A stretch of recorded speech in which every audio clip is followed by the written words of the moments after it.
spring 2021 semester, I took 17 hours.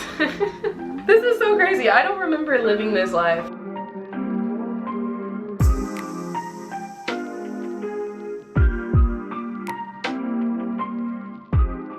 Hey y'all, welcome back to my channel. My name is Piper Jasmine, and I'm so glad that you guys are liking some of my medical school video related videos, and that is helping some of you. That's all that I wanted, and I'm so glad that you guys are finding some useful tricks and tips and just advice from these videos. Today I'm going to be doing a video asked by, ooh, I'm so sorry, I don't want to say your name wrong, but I just wanted to shout you out. You just left such a cute message, and yeah, so this is from Ignati. Would you ever do a video talking about your stats and experience in undergrad? So I thought this would be a great pre-med / pre-health advice video, and we're gonna be going through all of my semesters at the University of Georgia. We're gonna be going through my courses, so what courses I took as a pre-med / pre-health major at UGA, my GPAs at the end of each semester, and kind of just like my thoughts on balancing coursework and how being a pre-med / pre-health major has influenced my decision going to medical school and has helped me grow overall as a person, and to just give you guys advice on what life and school life can be like as taking these courses. And as a pre-med, I graduated with a 3.8. I can never remember it. I think I'm magna cum laude. Or am I summa cum laude? I'm something cum laude. Yeah, if you guys are interested in getting some pre-health or some pre-med advice on how to do well in your college or university as a very hard track, just make sure you keep on watching and make sure to give this video a thumbs up and to subscribe. Let's discuss just some background information on me. I graduated from the University of Georgia. I attended the school from 2019 to literally this past May 2023. I graduated with a degree in a bachelor's in health promotion with an emphasis in behavioral medicine from the College of Public Health. Some degrees come with, you know, a degree in public health. Mine is a degree in health promotion, so that's why, you know, I was just, I applied GA as an intended health promotion major. I never changed my major throughout my 4 years of undergrad. I stuck through that entire pathway. So with this specific major at the University of Georgia, I don't know if you guys are at UGA, go Dogs, best school in the world, but we have different emphasis for a lot of our majors. So for my health promotion degree, you had 3 different emphases that you could apply to, because you have to apply to the major and you choose an emphasis. So you have health promotion emphasis, health services emphasis, and behavioral medicine emphasis. I'm not going to read the description of all of it because it's all on UGA's website. Like I said, I chose the behavioral medicine emphasis. I knew from the get-go that I wanted to go to medical school. I've known that like forever. So when it came to coming to college, I knew that, okay, college is kind of weird. You don't necessarily have to choose a health-related major or field to go to medical school. It will make it easier just because the courses that are required for medical school will probably already be in your course requirements for your degree. But you could major in English if you wanted to and just take those required courses for medical school and still apply to medical school. You don't have to be a science major to go to medical school. I chose the behavioral medicine emphasis because this emphasis was more targeted towards those who were on the pre-med track. So the behavioral medicine area of emphasis prepares students for medical programs with an emphasis on disease prevention and community health. And like I said, at UGA specifically, I had to apply to this program, I think my 2nd year. So you guys want to know about my statistics and my experience as a pre-med at the University of Georgia. So we're gonna go through every single semester that I took at UGA and my GPA, all of that. I'm not sure if that will really help people for real, but hey, we're gonna do it. So my first semester at UGA, I started in fall 2019, and I took 15 hours my first semester. And so I feel when you're pre-med, you can do things a lot of different ways. I think one thing that I was trying to do as a pre-med is I wanted to get my hardest courses out of the way. I knew by my senior year I wanted to relax. I wanted to be in Chillville. I did not want to have to worry about OChem or physics. So starting my fall semester, my first semester, I jumped right in. write it. You don't have to do that. You don't have to do that. It just depends on your school and how your major works, because I had to apply to my major. So there were some courses that I literally had to do before even applying to my major. However, like I said, I wanted to knock out the courses that I was gonna need some help in. I took freshman chemistry 1, which is just general chemistry 1. Yeah, and I took freshman chemistry lab 1, first year odyssey, which is just a required course at UGA for freshmen, calculus 1 for science and engineering, American history since 1865, Judaism, Christianity, and Islam. I'm just gonna tell you guys what I got in my science courses, but freshman chemistry 1, I got a B, freshman chemistry lab 1, I got a B+, calculus 1 for science and engineering, I got a B. My overall GPA my first term was a 3.48, and I think that's the lowest I got my entire 4 years at UGA.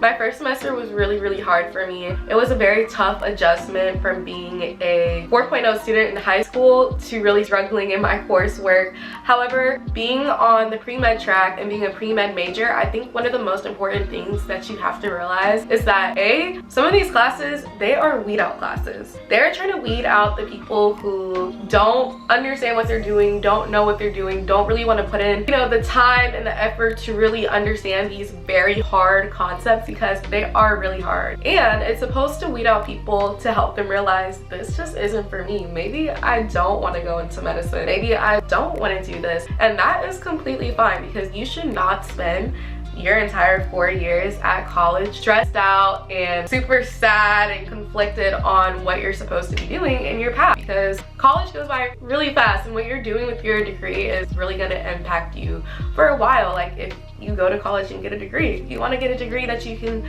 actually use it for and enjoy doing it. And UGA is notorious for their chemistry department. Their chemistry department, the coursework, it's so rigorous. The statistics of students who actually end up with A's is very low. You could probably find it on the chemistry department, because it will give you a whole breakdown in a profile. It was like 5 people in the whole freshman class will make an A. Some small little number like that, where it's quite ridiculous that it's hard.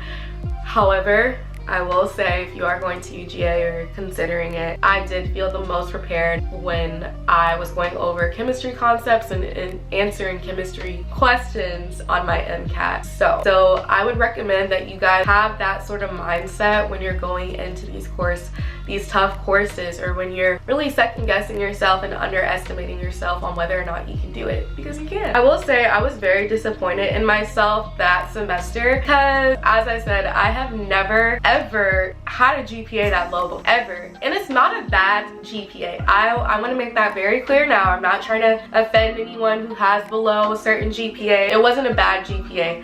I just wasn't used to not getting all A's and being an all A student, because that's how I grew up in middle school and in high school. So when I was experiencing this sort of difficulties with my schoolwork, I really had to be honest with myself, really had to investigate different ways I could study, different resources that I can use to be successful. So I do think, in a way, pre-med, these pathways really challenge you and really help you grow as a learner and as a student. So, sometimes you gotta take a couple of L's, but like Big Sean said, then we bounce back. Next is spring 2020, and that is when COVID hit. Basically, how that worked for me, I remember I was in classes from January to spring break, which was early March. After spring break, school was online, so I just never saw campus again before I left for spring break. Damn, why did I do this to myself? I took 16 hours my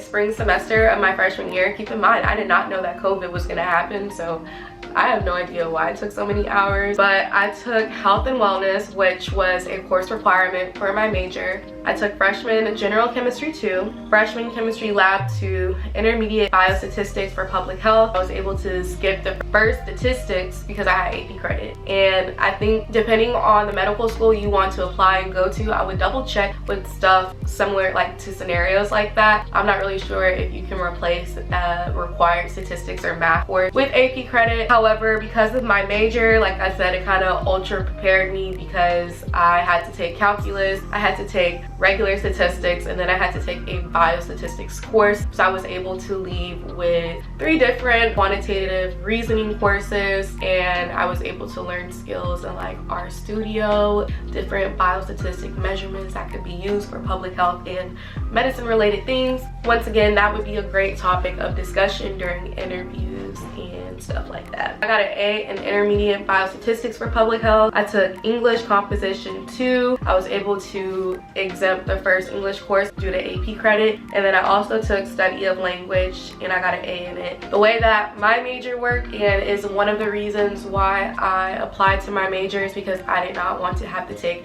a foreign language. If you are also pre-med and pre-health, listen carefully. Like I said earlier in this video, you do not have to major in biology, chemistry, or physics to go to medical school. And I personally would recommend you to choose one of the easiest majors that already has those course requirements for medical school and take that and have a breeze for the rest of your 4 years. That's what I did, because my major, all I had were those MCAT courses, those medical school courses basically, some public health courses, but I like public health and they were easy, and I didn't have to take a foreign language. That was one of the biggest reasons why I chose College of Public Health. I was able to replace my foreign language with things like my religion class that I took my freshman year, that Judaism, Christianity, and Islam course, and linguistics. I was able to count like for the same category that foreign language was in. However, if I were to major in something similar to biological sciences or nutritional sciences or whatever, one of those sciences, I was going to have to take foreign language. No, I wasn't going to do that. Play it smart. You can really play the system, and I think a lot of people do not look at your course requirements. Make your life easier, because if you are taking all of these science courses, for example, I was taking chemistry and I was taking biostatistics. When I was taking these harder courses, I wanted to balance out A, my schedule, and B, my GPA. If I knew that there's a strong possibility I might end with the B again in chemistry, I'm going to add some easy courses in my schedule to make sure that my GPA doesn't compensate just because I'm in a hard class. No, you can take a hard class and take easier classes and still have a good GPA that semester, because GPA also matters. So that I ended that semester with a 3.85, and that's because I had some easy courses to balance out statistics and chemistry. Next is summer 2020. Once again, these courses, they were online. However, they weren't online courses. They were only online because of COVID. Now, I'm not saying the class still was not hard. The class was still hard and concepts were still hard, because it is hard to learn on Zoom, and there were lectures still every single day. Nothing completely stopped. The way that things were just presented changed. I was still doing textbook problems and going to office hours. It was just still really hard. I think you lose a lot of motivation on online courses, or when things are no longer in person or hybrid, so it was still difficult. However, I can't help that we were in a pandemic and nobody else can. So summer 2020, I took Modern Organic Chemistry 1, Introductory Physics Mechanics, Modern Organic Chemistry Lab 1, and Introduction to Environmental Health Science, which was another major requirement. By this grade, I was already in my major, because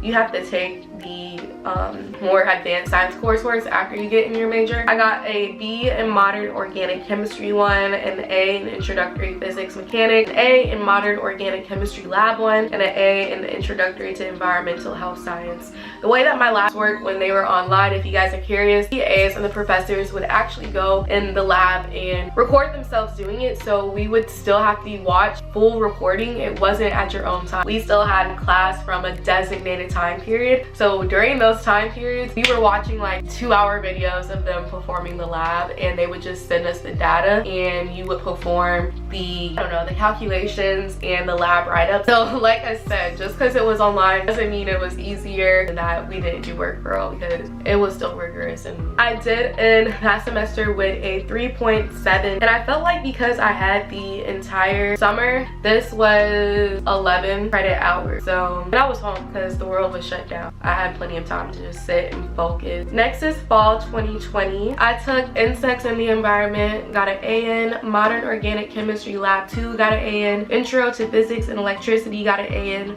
Modern organic chemistry 2, got an A in. And introductory to sociology, I got an A in. So I was able to end that semester with a 4.0. Now, I'm just a very odd case, call me an oddball. Organic chemistry for me was one of my favorite, and it was easy for me. It just really clicked for me naturally since. And I know I ended with the B in modern and organic chemistry 1. I really like organic chemistry 2 a lot better. One of the reasons for that was my professor. I love my professor for OChem 2. He was great, y'all. However, he got fired. I was really proud of myself that semester. I don't know how I did that. It wasn't a bad semester for me. I remember that. It was just very, I don't know, maybe it was just being back on campus and being in the school mode, and I don't know. But as you guys see, you know, I have came far from my first semester of at UGA. So then we have my spring 2021 semester. I took intro to weight training, which I got a satisfactory. Introduction to Africa, got an A, which was another course requirement in the same category as foreign language. This is when I started my biology courses. So I took Principles of Biology 1, got an A minus. Principles of Biology 1 lab, got an A. Introduction to Health Policy online, I got an A. And Fundamentals of Epidemiology, got an A. And the last two were once again degree requirements. So my spring 2021 semester, I took 17 hours. This is so crazy. I don't remember living this life. And I ended that term with a 3.93. My Principles of Biology course, I think this is when I realized that I was more of a chemistry girl. Biology, I remember it being a little difficult for me. I do think that was partly because of my fault though. Once again, we were still in hybrid settings because this was, I guess, 1 year after COVID. I do know that I opted out of going to class a lot, and I do think that that hindered me from fully understanding these concepts. I remember I really did struggle in biology, both courses, and that's because I just found it very difficult after COVID to be completely present in person in my courses again. Logging on to watch while I'm falling asleep. Okay, I'm gonna try to speed this up. I gotta go to the doctor. Summer 2021, one course, which was just Intro to Public Speaking. It was 3 credit hours and I got an A in. That was a degree requirement. Fall 2021, which was my junior year, 14 credit hours. I took Intro to Biochemistry and Molecular Biology. I got an A in. I took Foundations, Health Promotion, Practice. It was a serving course. I took a service course for my degree requirement. Got an A minus. I took professional writing for my major, got an A. Took Principles of Biology 2, got a B. Principles of Biology 2 lab, got an A. And I ended that semester with a 3.72. So for my biochemistry and molecular biology course, I loved my professor. She was the best professor ever. And I learned, I kind of had a visual learning style as well. And I really liked visual representations of concepts such as learning about the electron transport chain, glycolysis. I really realized I have to see connections. I have to make a way to make connections for me to really understand it, and that's through doing things out by drawing. And yeah, my biology course, okay, I was supposed to end this course with an A minus, and I'm ashamed to admit this. However, I'm gonna be honest. My professor, she used Turning Point or something like that, where you could answer questions in class for credit. And there was a day I didn't come to class, but like there's not a class code or anything. It just pops up with the question, but I guess it uses your location or something like that. So answer the question. So when she put in grades, all of a sudden I had a 0 in one category that was like 15% of my grade, and it dropped me to a B. And that's how I ended with that. I was supposed to end with like an A minus or an A, but we still moved. I just had to take the L. I was just like, whatever, it's really not that deep, but okay. Girl, I was taking A on your exams. I didn't want to come to class. But spring 2022, which was the spring of my junior year, I took 13 hours. I took community health, was a degree requirement, got a B+. I took research design, got an A. I took chronic disease prevention, got an A. I took genetics, got a B-. I will say that my attendance that I've noticed is one thing that really hinders me in my classes, and it is also one thing that I'm trying really hard to work on before I go to school, which is just learning how to be more productive. The B- is completely my fault. I was pledging that semester. There was no way I could devote time to genetics. Absolutely no way. And I will say, with being on the pre-med and pre-health track, it can be very hard balance stuff, especially when you have coursework that requires so much of your time and attention. Like I said, I was pledging. A girl was barely eating. Like, I was pledging. That is a very hard and rigorous and time-consuming process. So I'm working, I'm pledging. I also have 3 other classes. It just wasn't my semester for me, and I wasn't too upset, honestly, because I thought that I was going to end genetics with a lower grade than that, with like a C+. So I just took it. I was just like, okay, it's whatever. Summer 2022, I don't even remember taking a class that summer. Oh, I took elements of physiology and I got an A. It was just 3 credit hours, and ended the semester with a 4.0. My battery's gonna die, so we're gonna go through this really quick. Fall 2022, I ended with a 4.0. I took health promotion program development, got an A. Aspects of aging, got an A. Capstone in health promotion, got an A. Sustainable plant production, got an A. Introduction to personal finance, got an A. And my last semester at UGA, I took 3, 6, 9, took 12 hours, got a 4.0 again. Effects of drug use and abuse, an A. Intro to marine environment, an A. Health promotion and services, an A. Tech and learning with technology, an A. And I will say that spring 2022 was the last semester that I had to take science courses for like medical school. I was completely done after that spring, and after spring 2022, those other semesters were just finishing up my degree and my degree requirements and applying to medical school, and I had very easy breezy last like 2-3 semesters. So yeah, I hope you guys enjoyed this video. We really went into depth about the courses that I took at UGA and all of my statistics each year. I ended at UGA with a 3.8, like I said, and I've already talked about my stats before with medical school. I applied with a 505, 3.8 GPA. If you want to know more about my work and activities and extracurriculars, I have a video on that. But I hope this video kind of gave you guys some perspective of what my life and coursework slash the load was like as a pre-med slash pre-health student at the University of Georgia, and how these courses helped me get into medical school, and what my numbers were kind of looking like on my transcript that helped me get into medical school. So if you guys enjoyed this video, don't forget to give this video a thumbs up and to subscribe. As always, see you next time.